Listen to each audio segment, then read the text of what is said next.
in a yurt at the Black River Wilderness Park, just outside of Washego, Ontario. And this is where I'm going to start my adventure. This is awesome. So I'm starting here on the Black River, and going to go down the Black River. I'm going to go to Lake Couchiching by portaging through Washego. Then I'm going to go up Lake Couchiching for a bit because I want to visit the YMCA Geneva Park camp to visit some nature interpreters and educationers there. And then I'm going to paddle back up the Lake Couchiching, and hopefully it's not windy.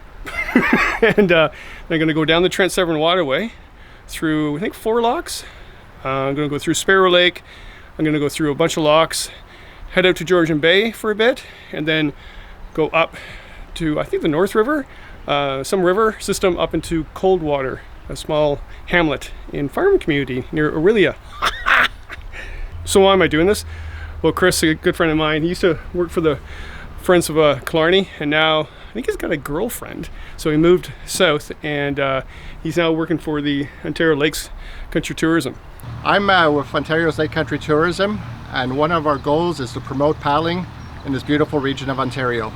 And so yeah, he said, Kevin, we got like tons and tons of day trips for paddlers here.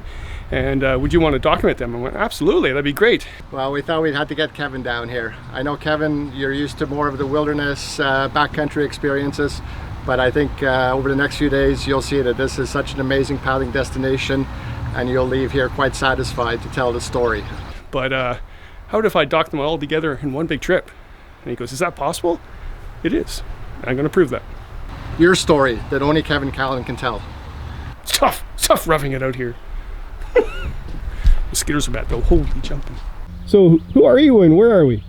I'm Tony Williams, and you are on Rama First Nation land, but this is Black River Wilderness Park. It is our untouched, naturally kept park that our reserve has taken care of since the early 60s. The yurts are brand new. They were in when we opened April last season. We had our first year with them for the winter. We did well. They're great. They're right on the river. They're on a platform, on a deck, so you can sit and enjoy the river instead of not seeing it, which is one of our benefits. Is you've got the propane barbecue and you've got your Muskoka chairs, and you just enjoy and watch people float down the river. 7 years ago today, my son had his naming ceremony here underneath the gazebo. So we had the community and some elders come out and sing and do a water song and give him his traditional name. So this is a special place.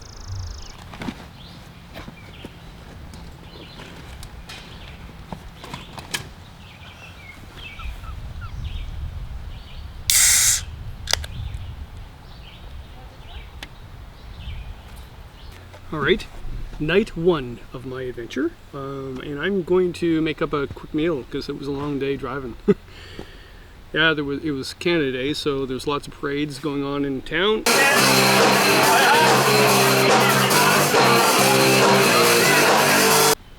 Lots of roads closed because of it. Lots of silly, stupid drivers.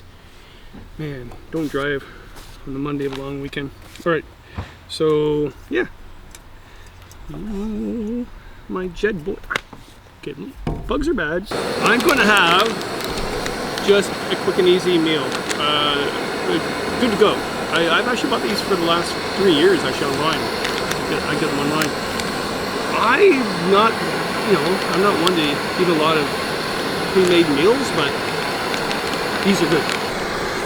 My meals are in my barrel for the trip. But I brought this for tonight because it's a cooler pack. And you know what happens when you have a cooler pack and it's a backpack. Oh. Ice for the drink. Great. Love the Jetboil for my solo trips. This one's the new one, well, relatively new. It's got a regulator so you can adjust the flame so you can actually cook and simmer on it, or just, but the old days it's just, now you're like, that's really, all right. Oh yeah, take that out. I haven't tried this one. Herb mushroom risotto. Mint tea with ice, by the way. Refreshing. Weird, but refreshing. It's a heat wave. I don't do well in heat. It's a nice campground. The big thing they do here is they get really cheap floaties and float down the rapids to the park. There's 3 islands, and actually the campsites on the islands are amazing. I think if I came here again, yurts are great. There's teepees, there's cabins you can rent, but there's also sites you can get on these 3 separate islands you have to walk to, and yeah, they're really nice because they're surrounded by the rapids and away from the crowds a bit. Yep. This company doesn't disappoint. I think they're one of the best. I usually make my own meals, but not tonight. Too tired. The adventure begins.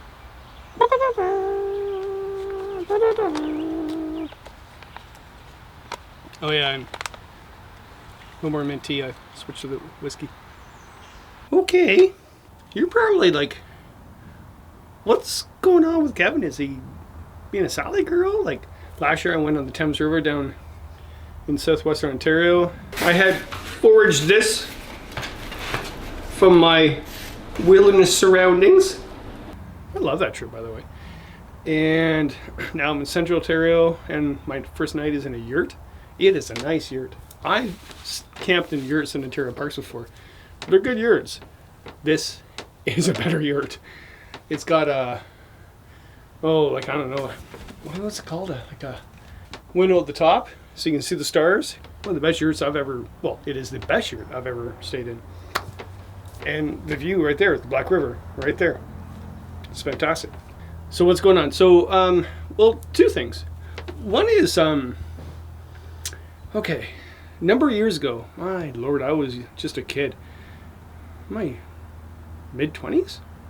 Late 20s? Kirk Whipper, the founder of the Canoe Museum, he came up to me once at a show. I've been doing presentations and shows for a long, long time. But he said, man, you're just one hyper person. Yeah, yes I am. And surprisingly, I am the calmest of my entire family. Used to see us at Christmas. And he goes, you're all over the map. You want to save the world, but you have no focus. I was like, okay, yeah, I agree. So what's my focus? He goes, well, you got to choose one thing. So, well, what's that one thing? And he goes, you have a really good way of motivating people to go out in the wilderness. Oh. And he goes, you need to do that, because if you don't, they won't reconnect with nature and they won't try to save it. So that's your focus. Off you go. So I said, okay. So I started writing guidebooks and things like that. It was really good advice, actually. You know, I've been promoting people for, oh my Lord, found how many years ago to the north. I love the north. I love Temagami. I love Killarney. I love Algonquin. I love Quetico. I love Woodland Caribou, James Bay, the Albany River, the Abitibi River. But people aren't doing that anymore. Like not like they used to. And I could beat it on a rock all I want, but they're not doing it. For time-wise, people are too busy or whatever's going on. But the main thing, too, is there's a lot more new canoeists, too. It's skyrocketing. So these new canoeists, they're not going to go to James Bay. And hope to God they don't. Because they'll be terrified and they'll go out again. So I found that if I actually go where they're going, so, for example, southwest Ontario, like the Thames River, or central Ontario, where I am right now, and I get them to get out there and enjoy nature, reconnect with it, then they will eventually go and blossom. So that's why I'm doing these routes. The other is, for this one in particular, is an odd one too. And that Uncle Kev that I've been using, that the Northern Scavenger started, I hate it, but the reality of it is, yeah, I'm getting older. Not that old. I mean, only 55 going to 56. I'm not ancient. But I paddle a lot, and I find my body is hurting now. It's called endless paddling. Yeah, and just, oh man, about a month ago, actually the day before I was supposed to start this journey that I'm on now, my back went out on a canoe trip with Christine, my girlfriend. And it was, thank goodness, was the last portage, but I knew what was going on. It was like lower back problem, I got to get out of here. It's going to get worse. But man, it was bad. I crawled on the floor for a week. And if you have back problems, you know what I'm talking about. Like, I literally crawled on the floor. And then, you know, got into my main doctor. He got inflammatories in me, and because I was taking all the drugs over the counter, but no, give me more drugs. And that worked. And then finally got to the point where I could go to physio, and physio was amazing people I went to and worked through there. And that was, man, I went there 3 days ago for my final one, and I said, am I okay for this trip? And they're like, I don't know, but it's better than sitting around, because the worst thing you can do for back is just sitting around. So yeah, it's not in the middle of wilderness, so if anything happened, I can actually use my phone and say, yeah, please come and get me, my back's gone. I need to get on the water. Water is my therapy. Water is my yoga. To go paddling and all day, that's my yoga. And it is what it is. If I can't get out, I think the whole thing with back problems, it's severe pain, but really big time mental. Like, for you not to be able to do what you always done, it's just like, will drive you bonkers. Also got smart with gear. Oh crap, back's sore already. So I got a new air mat to bring, Nemo Cosmo 3D. This is something I would use in winter camping. It's insulated. It's pretty thick, I think. It's brand new, so I haven't even pumped it up yet. Don't do that, by the way. Don't bring a piece of gear and not try it first. But anyway, a little hefty for air mat these days. I mean, this is not that big, but comparatively, but it's solid on my back. To compensate, I got Nemo's really brand new, lightweight, unbelievable KU. This is -1 Celsius. Was it that be 30 degrees Fahrenheit? Yes. And my Lord, like, look at this. Look at this. Oh my Lord. Like,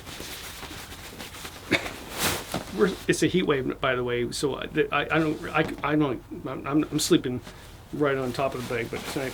But look at that. It's got gills, so if you get too hot, you can unzip it and breathe. And I don't know. For the size, I'm trying it. Night one, really good year, new gear, old back, positive attitude. I cannot wait to start paddling. I can't get up. Oh, ow, oh, ow. Oh, this is not good. Oh.